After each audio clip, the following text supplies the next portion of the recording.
Reading practice. Listen carefully and try to understand these words. Okay, guys, let's begin. Teachers teach students to read, write, do maths, and much more. They show students skills. Teachers try to make their lessons easy to understand.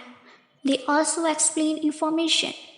That's why they teach things in different ways so that different students can learn in the way that is easier for them.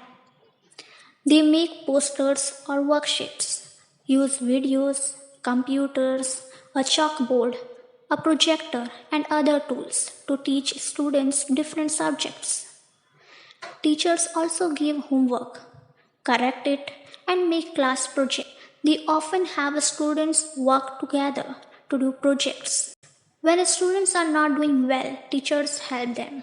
Teachers must be able to talk to students and be good leaders.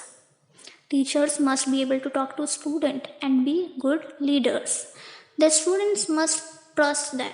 The students must trust them. Teachers should make students want to learn.